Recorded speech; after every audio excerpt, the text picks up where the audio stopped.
They told me Mount Azrock was cursed, and I didn't care. I was 22, full of pride, full of adrenaline, and alone with a backpack and a GoPro. I had been planning the solo hike for months.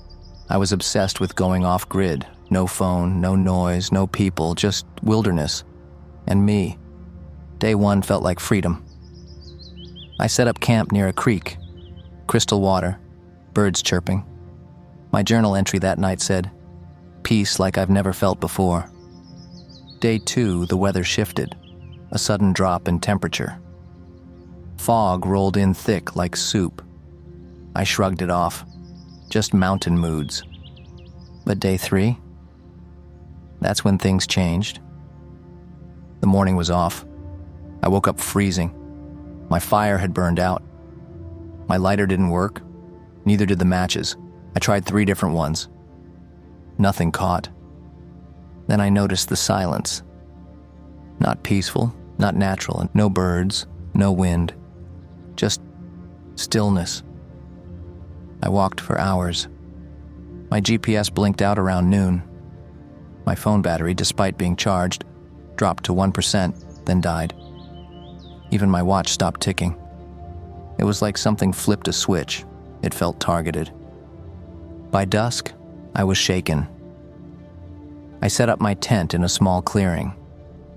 But something felt off about the spot. The trees leaned inward, like they were watching me. That night, I couldn't sleep. It started around 11 p.m.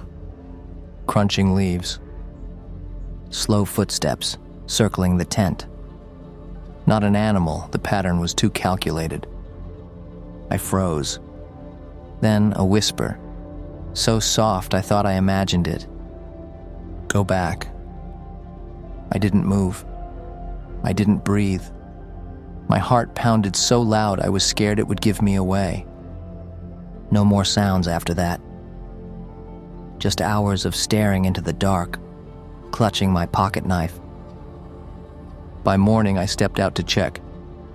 Footprints, bare, human, but wrong. The toes were longer than fingers. The heels sunk deeper than they should have in dry dirt. And they circled the tent, twice. I packed in 5 minutes and started descending. The trail down was gone. I had marked it with orange tape. Every piece of tape was gone.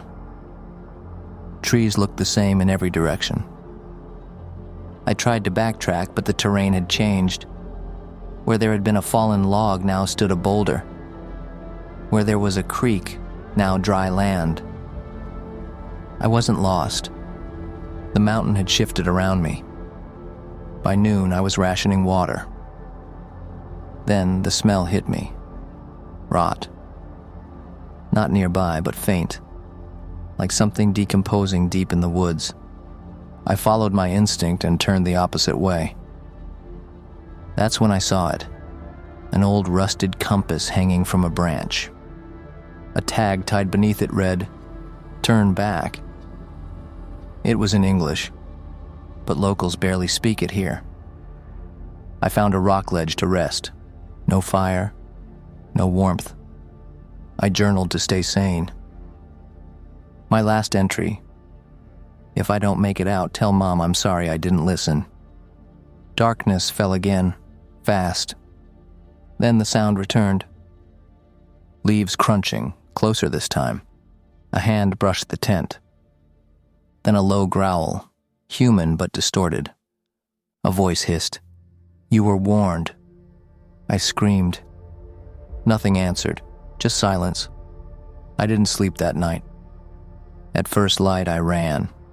Didn't eat, didn't drink, just ran. The trees didn't end, but the air changed, lighter. Then I heard it. An engine. Distant, but real. I followed the sound until I hit a ranger station. Empty, abandoned. But there was a radio. It crackled to life the moment I touched it. A voice. "Is someone out there?" I screamed into it. The voice said, "Hold tight, we've been looking for you." They found me 3 hours later. I was dehydrated. Frostbitten toes, covered in scratches, They said I'd been missing for 6 days, but I only remember 3. They showed me my footage. The GoPro still worked. It showed me walking, running, talking to the camera, but the last 5 minutes were corrupted, just static. And then, a frame, a face, inches from the lens. Gray skin, hollow eyes, wide smile, no nose, no ears, just holes. My camera shut off there. I don't go off-grid anymore. And Mount Asrock? I learned it's not on Google Maps anymore, as if it never existed. But I still dream about it. About the whisper. Go back. Would you? I checked into a cheap hostel in rural Romania. Room 9, top floor, no windows, no door, just an archway with a heavy curtain. The receptionist was an old woman with eyes that never blinked. She didn't ask for my ID, just handed me a candle and said, "Only light this if the scratching starts." I laughed. I thought it was a joke, a local legend to scare tourists. The hallway leading to room 9 was narrow, cold. Every other door on the floor was shut, locked tight. Room 9 stood open, curtains swaying gently, though there was no draft. I stepped in. The room was strange, too clean. One bed, one mirror, no outlets. A small nightstand, and the candle. I unpacked, made some instant noodles on my portable burner, journaled a bit, and tried to sleep. By midnight, the scratching came. Not from outside, from under the bed. I froze. It was faint at first. A slow, deliberate scrape against the floorboards. Then it grew louder, closer. I lit the candle with shaking hands. The scratching stopped immediately. Complete silence. I gathered my courage and leaned down to check under the bed. Empty. I laughed nervously. Maybe it was rats or old pipes. I blew out the candle. Silence held for about 5 minutes. Then the whisper came, "Blow it again and I'll climb out." I sat upright in bed, too terrified to scream. I lit the candle again. The flame flickered violently like it was reacting to a breeze, except there wasn't one. I didn't sleep. Around 3 a.m., I heard the curtain rustle. I looked up. It was still. Then I noticed my mirror. My reflection wasn't quite right. I moved my arm. The reflection hesitated, then copied me, but slower. Wrong. I covered the mirror with my jacket. The scratching didn't come back, but I could feel something under the bed, like heat radiating up through the mattress. At one point, I saw a long, pale hand slide out and rest against the floor. It didn't move, just waited until sunrise. Then it vanished. At dawn, I finally drifted into a light sleep. Maybe 20 minutes. When I woke up, the curtain was gone. So was the archway. Just a wall now. Smooth. Seamless. No door frame. No curtain rod. Nothing. I jumped out of bed, pressed my hands against the wall. Solid, and I screamed, pounded it. Nothing. I grabbed my phone. No service. Then the scratching came again. Louder this time. From the mirror. Not under the bed. I pulled back the jacket. My reflection was smiling. I wasn't. I backed away, tripped over the nightstand. The candle tipped over but didn't extinguish. Its flame seemed brighter, taller. I screamed again, louder. After what felt like an hour, I heard crashing outside, someone breaking through. A man's voice yelling my name. The wall cracked, then burst open. A local man, the hostel owner's son, pulled me out. He said he'd heard screaming from inside a sealed storage room. He said room 9 had been closed for years. They sealed it after a girl went missing there. I left that same hour. Didn't even ask for a refund. When I checked my phone that night, in a nearby city, I found photos. Dozens of them. All of me. Sleeping, sitting, even standing over the bed with my mouth open. But I didn't take them. In every photo, the candle's flame was burning. In the last photo, taken at 4:12 a.m., I'm lying in bed, and something is standing over me. Thin, white-skinned, with 2 long fingers. Its eyes are stitched shut. But it's smiling. Room 9 was sealed for good after that. I still see that smile in my dreams. They don't mark it on maps. But if you hike far enough into the Kazakh steppe, you'll find the forest of mirrors. I did. Stupidly. I was alone, trying to disconnect. Backpack, journal, some dried food. No GPS, no signal. Just an old compass and vague directions I picked up from a village elder. She warned me not to go past the trees that shine. I thought she meant birch bark. I didn't realize she meant actual reflections. The trees stood tall and white, their bark unusually smooth, polished, reflective, like glass. At first it was beautiful, but the deeper I went, the more reflections I saw. Not all of them were mine. I noticed one particular tree. Its reflection stared too long. I moved. It didn't. It just kept looking. No blink, no twitch. I took a photo, looked at the screen. The reflection wasn't in the photo. I looked back up. Gone. The tree was there, but the reflection missing. Then I saw movement in the corner of my eye, just a flicker. But it was enough. I turned sharply. Nothing. But when I turned back to the trail, the trees behind me had changed positions. I didn't hear them move. I just knew they had. I picked up my pace and I stopped for water near a stream. As I bent down, I heard something strange. My voice calling out. But I hadn't spoken. It came from behind me. Hello? Anyone out there? My exact tone, my accent, my voice. I turned around. No one. Then it came again, closer. Hello? Anyone out there? I ran and I didn't care where. But the forest was changing, trees angled in impossible ways, paths looped. My footprints doubled back on themselves. And the reflections? They weren't trying to match me anymore. They were doing their own thing. I paused at a clearing to catch my breath. One tree stood in the center, smooth bark, clear reflection. But this one had me smiling. I wasn't smiling. Then the reflection lifted its hand, pressed its palm to the bark.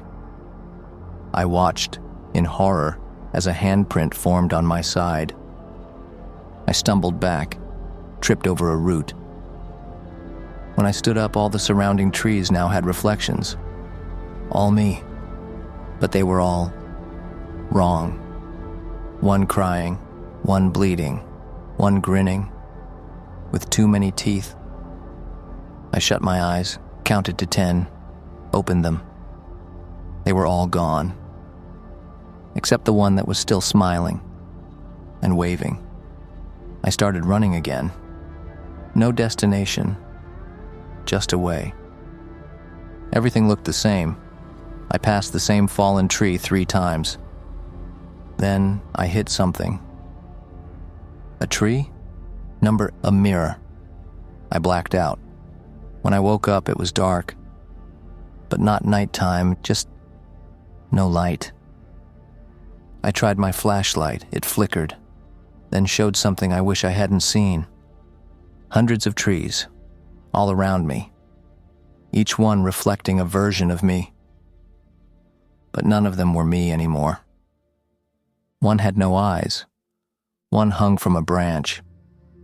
One looked straight at me and mouthed, "Stay." I shut the flashlight off, waited, then ran, blind. Hours passed, or maybe days. Eventually, the air changed. I saw light, real light. The forest broke. I stumbled into a meadow, collapsed. When I woke, I was surrounded by local rangers. They said I was found at the edge of the steppe days after I went missing. My backpack was intact, except the journal. It was full. Pages and pages I didn't write. Each one ended the same. "You belong to the mirrors now." When I got home, I thought it was over, until I unpacked. My camera had only one photo left. Me, in the forest, standing next to myself. Same clothes, same face. But the other me was smiling, too wide. And my shadow in the photo wasn't mine. It had horns. Since then, every mirror I pass, something feels off. Sometimes I swear I blink, but my reflection doesn't. And sometimes it smiles, even when I don't. Mexico, backpacking solo through Chiapas. A red poncho stood out against the rainforest. He stared at me all day, never moved.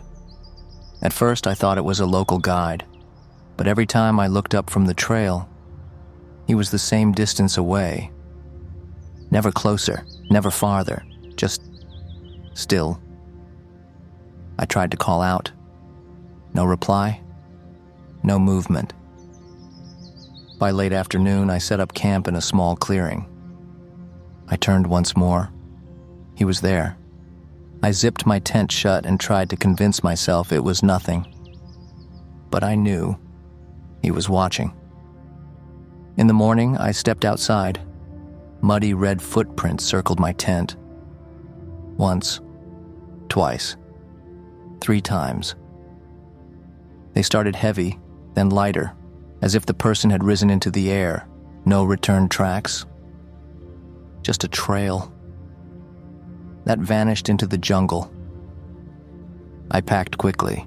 Every turn I took, every fork in the trail, he was already there.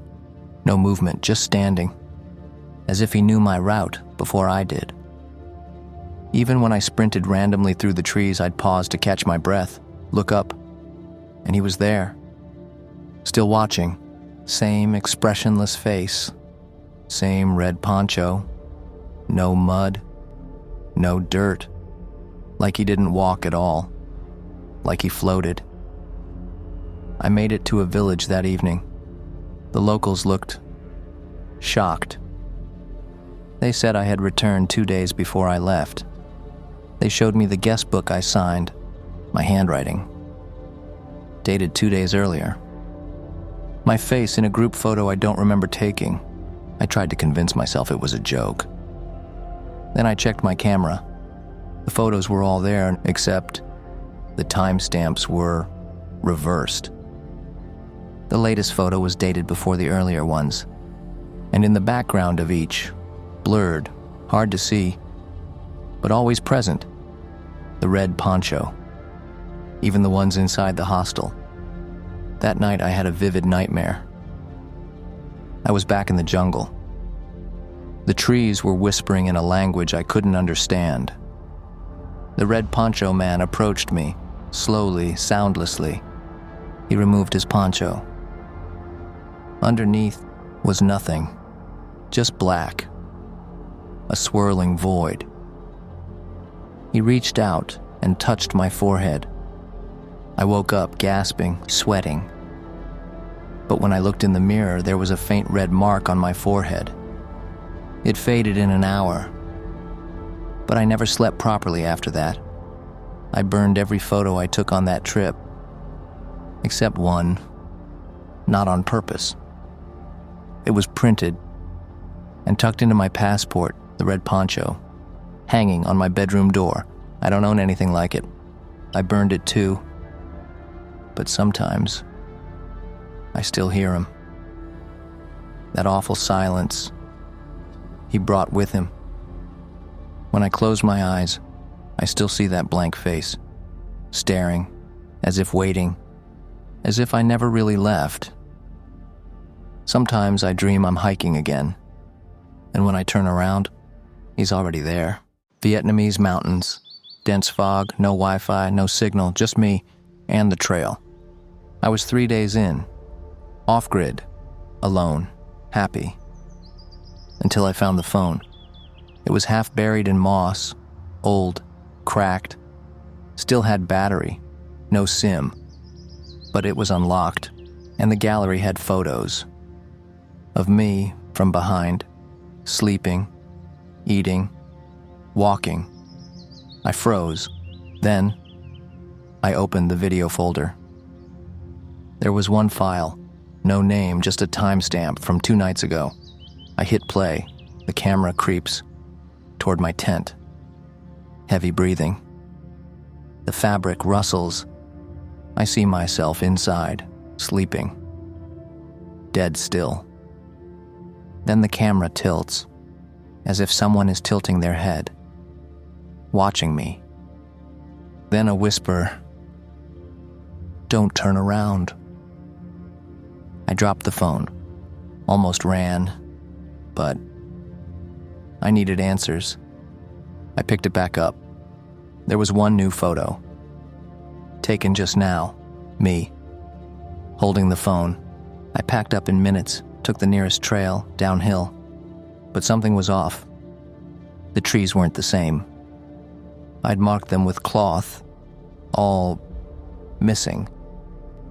Even the moss on the rocks seemed arranged to point me back up the mountain. I kept moving, trying to outpace the dread crawling up my spine. Then I heard it, faint, far off. A phone ringtone, my ringtone. But my phone was in airplane mode. I ignored it. Then it rang again, louder, closer. I pulled it out. Blank screen. No notifications. Still, the sound kept going. From the trees, I made it to a small shelter hikers use during bad weather. No one else was there. I sat down, tried to catch my breath. Then, my phone vibrated. A voice message, no number, just the words, "Play me." I hesitated and then hit play. It was me, crying, whispering, begging someone to help. "It's following me, please. Don't answer if it calls, don't speak to it, just..." Static. Then a scream, then silence. I dropped the phone. It played again, on its own. I left the shelter, ran until my legs ached, set up camp in a shallow cave. That night, I didn't sleep. At 2:13 a.m., the phone lit up. No sound. Just a name on the screen. M.E. It rang. I didn't answer. Then, a knock at the cave entrance. Just one. Not forceful, just there. I held my breath. Another knock. Then a whisper. "I liked watching you sleep." I didn't move until dawn. When I stepped out, the phone was gone. But in its place, a photo.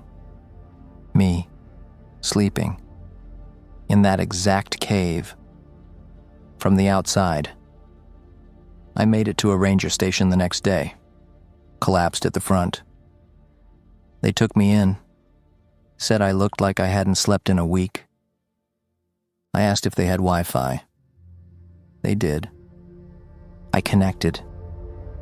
My phone lit up. Hundreds of new photos. All of me. From behind.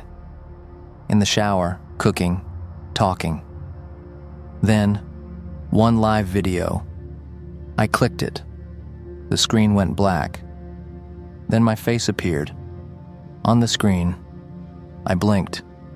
So did the video, but a second too late. A lag. And then it smiled. I didn't. I went home, changed phones, moved cities, but I still get random images. Sometimes while I sleep, I hear the ringtone, and sometimes I wake up to my front door, slightly open, and my phone buzzing. One message. Why did you drop my phone? Alps. I got lost in a snowstorm, found a cabin, no lights, no sounds, but the door creaked open. Desperate, I entered. Inside, warm, a fire, bread, a bed. Too good to be true. I slept, woke up to a whisper, "You owe us," tried to leave. The door led to another cabin. Same inside, same bread, same bed. No matter which door I used, the same room waited. I screamed. No one came. After the third day, the bread molded, but reappeared fresh each morning. The whisper grew louder. "You owe us." I finally found a hatch. I crawled, woke up miles from the cabin, in a snowdrift, with frostbite. I still dream of that voice. The first night felt like a miracle. My fingers had gone numb, my boots soaked. The moment I stepped inside, the heat hit me like a wave. No visible power source. But the fire crackled. The bread was warm, fresh. I ate, fell asleep within minutes, dreamed of voices. Not in a language I knew, but I understood one word clearly. Stay. I woke up to my own voice whispering it back. I decided to leave at first light, but the cabin changed. The front door now opened into the same room, like I'd never moved. I tried a window. There were none. I tried breaking a wall. Just endless wood behind it. I shouted. No echo, no answer. Then I heard a creak upstairs. But there was no upstairs before. A staircase had appeared. I climbed it. Slowly. Upstairs, another identical cabin room. Same fire, same bread, same bed. I ran back down. It was gone. That night, the whisper returned. Clearer. You owe us. Feed us. I stared at the bread. Suddenly it moved, shifted slightly. I cut it open. Raw meat inside. Still warm. Then a voice from behind me. It's your turn. I spun around. No one. But in the mirror, I saw 3 figures behind me. Tall, covered in frost, no faces, just white eyes and clawed fingers. When I turned again, nothing. But the fire had gone out. On day 4, I found a journal beneath the bed, old, molded, pages stuck together. But one sentence stood out. You stay until you bring another. I understood then. The cabin lets one person out for a price. I wouldn't be the last. The whisper came again that night, clearer. Leave if you wish, but another must take your place. I wept. Then the hatch appeared. A dark square, under the rug. It wasn't there before. I climbed in, crawled for what felt like hours. Dark, cold, the air getting thinner. At one point, I passed an old coat. Frozen solid, still on someone's body. I didn't stop. Eventually, the tunnel opened. I collapsed in snow, screamed for help. A group of hikers found me, called for rescue. I didn't tell them everything. How could I? But I asked them not to tell others about that cabin, and they promised. But when I looked back, it was gone, as if it had never existed. Back home, I tried to forget, until a package arrived. No return address. Inside, a loaf of bread, still warm. A note. You escaped, but you didn't pay. Since then, I've been followed, always just beyond the snow. And sometimes, I hear them whisper through the wind, "Bring another," or "Return, Greece." I boarded a midnight ferry from Paros to Naxos. Only 5 passengers, 1 crew member, fog all around. After 2 hours, the captain said nothing, just stared. Then the sea turned black. Not dark. Black. The engine stopped. No signal. I tried to speak to the others. They didn't respond. I touched one. Cold. Wax-like. Then I heard splashing from beneath the boat. We never docked. I jumped. Woke up on the beach. Only my clothes remained soaked in ink. No record of that ferry ever running. The dock was empty when I arrived. No signs. No staff. A loan ticket was left, taped to the bench. My name was handwritten on it. I assumed it was arranged through my hostel. The boat itself was old, wooden, smelled of salt and mildew. 5 passengers boarded. No one spoke, not even a nod. The crew member, a tall man with sunken eyes, locked the gate behind us. The ferry pulled out into the night. Fog surrounded us within minutes. There were no waves. The sea had gone perfectly still. I tried to talk to a fellow passenger. No response. He blinked, but didn't move. I waved my hand in front of his face. Nothing. I looked at the crew member. He stood at the helm, staring into the fog. Then he whispered, "We're almost there."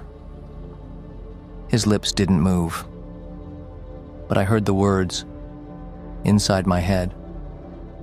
The sky turned darker than night. Stars vanished. Even the moon disappeared. Then the sea changed. It went from blue-black to pure obsidian, still water, but it shimmered unnaturally. The boat groaned, as if afraid. Then a splash, beneath us, big, heavy. I leaned over the side, eyes staring back at me from the depths, hundreds, blinking in perfect unison. I fell backward. None of the passengers reacted. One even began to smile. But the smile didn't stop. It kept stretching until his lips tore. I ran to the lower deck, empty cabins, tried every door, all locked. When I came back up, 2 passengers were gone. No splashes, no sounds, just gone. I turned to the captain. He was weeping now. "I told them," he mumbled. "But they always come back." Then he looked at me.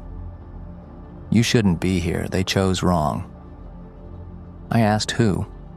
He pointed to the sea, the ones below. Then the engine stopped. The boat didn't drift. It just sat still. Fog so thick, I couldn't see 10 feet ahead. Then came the sound. Like children laughing, underwater. It rose and fell, echoing off the wood. Something brushed my leg. I panicked, climbed the rail. I jumped. Cold, so cold it burned. As I sank, I opened my eyes.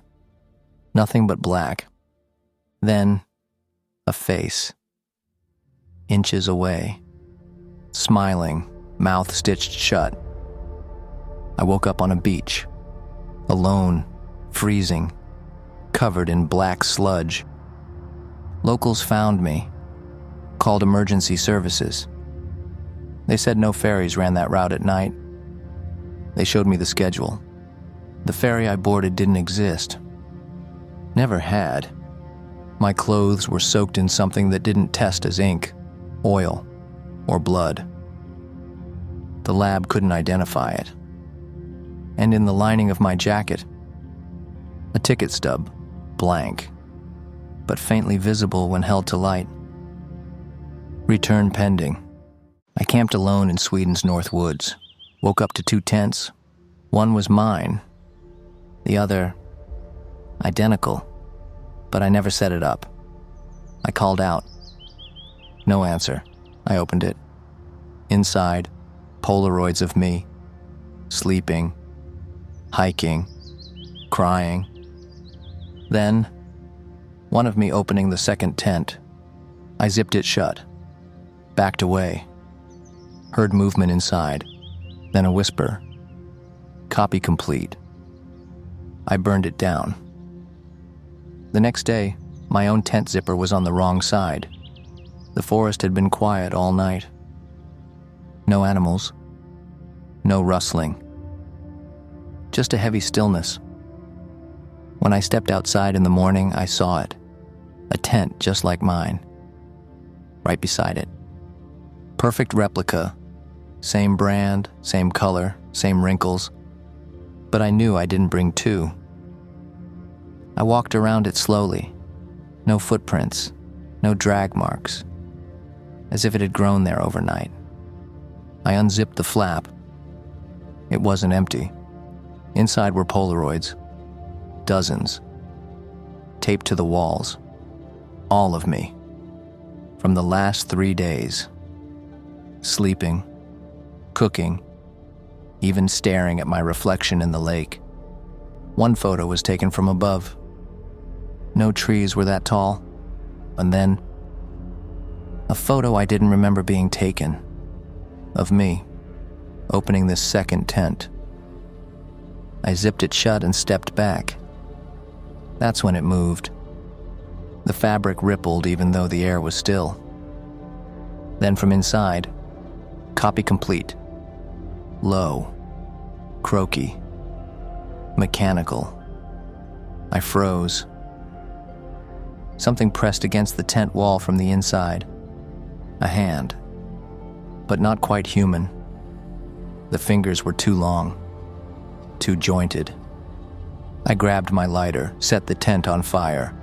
It went up instantly, like it wanted to burn.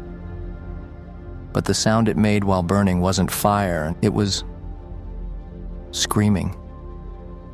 The next morning, I noticed small differences. My own tent had the zipper on the wrong side. My boots were tied differently. My watch ticked backward. I checked my journal. Pages I hadn't written were filled in. In my handwriting, one line repeated over and over. Let it replace you. I tried to hike back to the trailhead, but I kept looping back. No matter which way I walked, I returned to the burned patch where the second tent had stood. But it wasn't ashes anymore. It had rebuilt itself. And now it was unzipped, waiting. I turned and ran until my legs gave out, collapsed near a stream. When I looked up, another tent stood beside me. I waited until nightfall, lit every flare I had, screamed until my voice broke. Eventually, I saw headlights, a rescue crew. They said I'd been missing for 5 days, but I'd only been gone 2. They brought me back, ran tests. I checked out fine, physically, but I can't look at camping gear anymore. And sometimes late at night, I hear the zipper of a tent sliding open slowly. Even though I live on the 7th floor and I don't own one anymore, Thailand. I took a local's tip, hidden beach, no tourists. Boat dropped me off, said, Back at sunset. He never came, no signal, just dense jungle. I waited. Night fell. I built a fire. Then I heard music, software lullaby-like, coming from the trees. I followed it, found a stone circle, candles, dolls, hanging from trees. Then they moved, danced. I ran back to the shore. No boat, just footprints in the sand, leading into the ocean. The fisherman who took me out didn't ask for payment up front. Said I could pay after I return. His smile stayed too long. He dropped me at a beach with white sand and no footprints. The air felt heavy, like a storm. That never came. He pointed to the jungle and said, "Don't wander past the stones." Then he left. I explored the beach. Beautiful, untouched. But no animals, not even insects, no birds overhead, no fish in the water. Time moved strangely. My watch stopped at 2:44 p.m. I built a small fire and waited. By 6 p.m., the sky hadn't changed. No sunset, just a constant gray twilight. That's when I heard it. A faint melody, like a music box, coming from deep within the trees. I followed it despite my instincts screaming not to. About 500 meters in, I found it. A perfect circle of stones. Candles burned in the center. Around them, dolls. Dozens of them, all hanging from branches by red thread.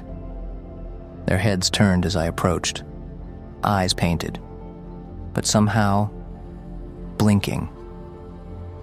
Then the music stopped. The dolls dropped one by one, softly landing on the forest floor. They began to twitch. Then they stood, and they danced. I ran. The forest moved around me. Paths that weren't there opened up. Familiar trees vanished. Then I heard whispering behind me. Not words, just breath and static.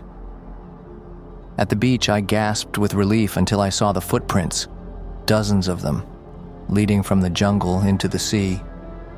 They didn't come out again, and there was something else.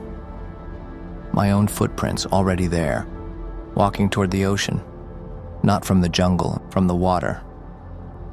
I screamed until my throat gave out. Eventually, I passed out from exhaustion.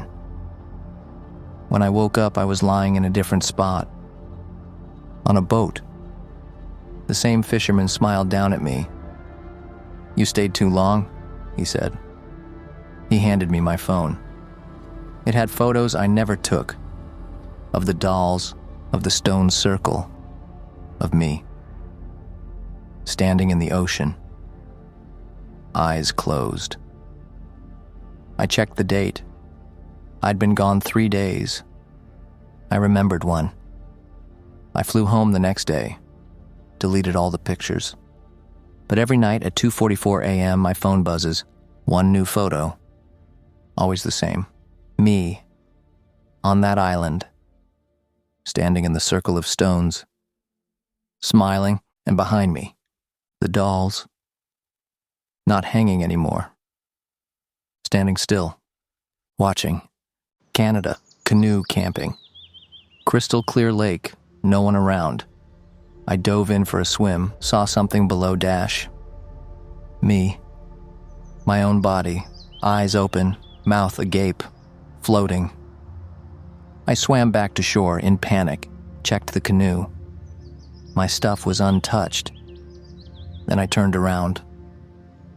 There were wet footprints leading from the water as to my tent.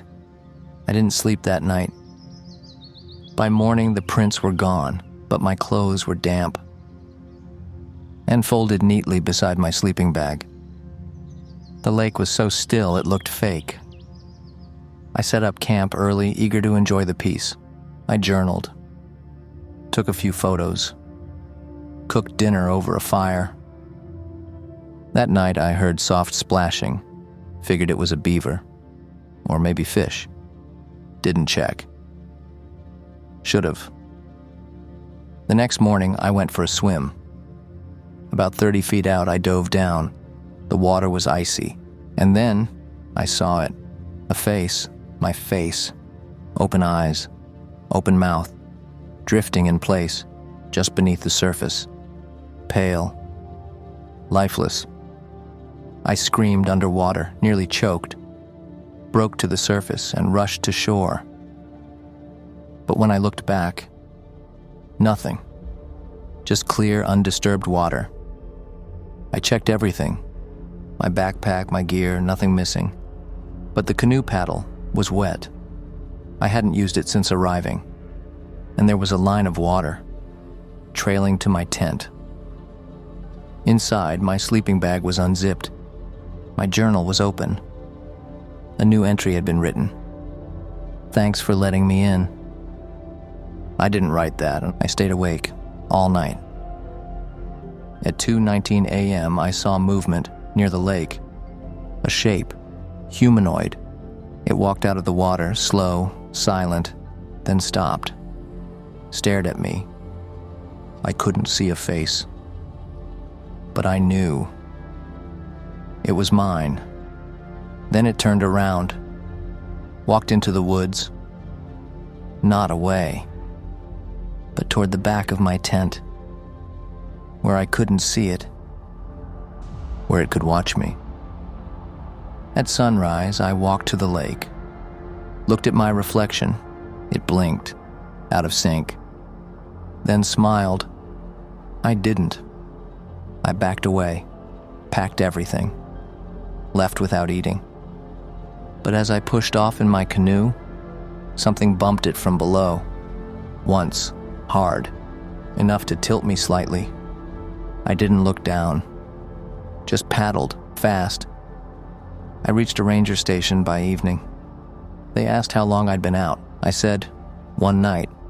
They checked records, said I'd been reported missing for a week. My gear was damp, my clothes cold. But the oddest thing? My journal, page after page filled with entries I never wrote.